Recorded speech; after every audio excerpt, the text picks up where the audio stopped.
Services. I call the member for Wakefield. I move the motion relating to hearing health services in the terms in which it appears in the notice paper. Deputy Speaker, Labor believes in a fair go for all, and in 1944 the Chifley government established the Australian Research Laboratory to look into the effects of excessive noise on military personnel.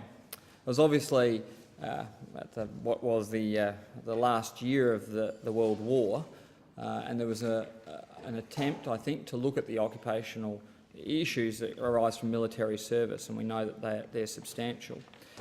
In 1947, the Chifley government introduced hearing services through that Australian Research Laboratory, and in 1947 it also expanded those services for children affected by the 1939 to 41 rubella outbreaks. And since that time, for 67 years, Australian Hearing Services has been providing vital services to many Australians, some 450,000 Australians. Now, this was not something that was trashed by those opposite in those years. In fact, they built on it. In 1968, the Liberal government, the then Liberal government, expanded that service to include pensioners as well. And that's a good thing. Labor had a good idea and the coalition built on it. And even John Howard, for all his many sins in this place, added to those services because there is a distinct need in the community, and that need has to be met, and it can only be met by government services. Now, Australian Hearing Services provides those services to a diverse section of the population, to the young and the old, to veterans and others. And we know that without its support, not just the services it provides, but also the laboratory services, the testing and likewise that it provides, many people would not be able to receive this assistance.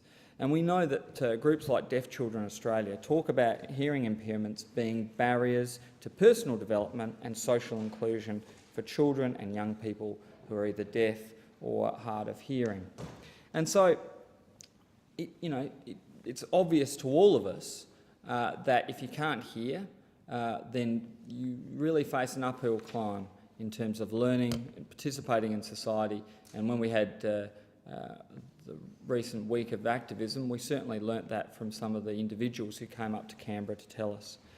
Now, what we see here is not a sensible privatisation, but simply ideology for ideology's sake. And this is simply the government following the recommendations of its Commission for Audit. And it put this Commission of Audit in place basically to evade its own election commitments. And so we see the GP tax, the cuts to hospitals, the attacks on Australians on welfare. And now what we see is a totally unnecessary privatisation of what is, for 67 years, been an incredibly important service to pensioners and young people, and prior to that, to all those veterans after World War II.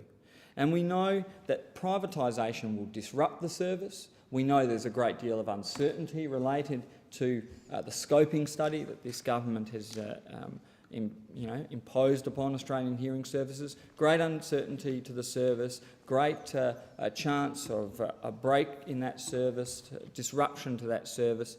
And of course, we know who will suffer most. It won't be those in capital cities on high incomes who can afford to buy services. It will be those in the outer suburbs, those in regional communities, and those in remote communities, in the bush.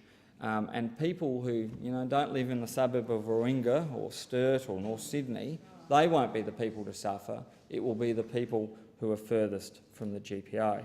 Now, this, of course, is just another broken promise by this government, just another broker's promise. Its schools policy says students first. Its Indigenous election policy provided a better future, more job opportunities, empowered individuals and communities and a higher standard of living. And this privatisation will undercut all of those commitments that were given by this government at the last election.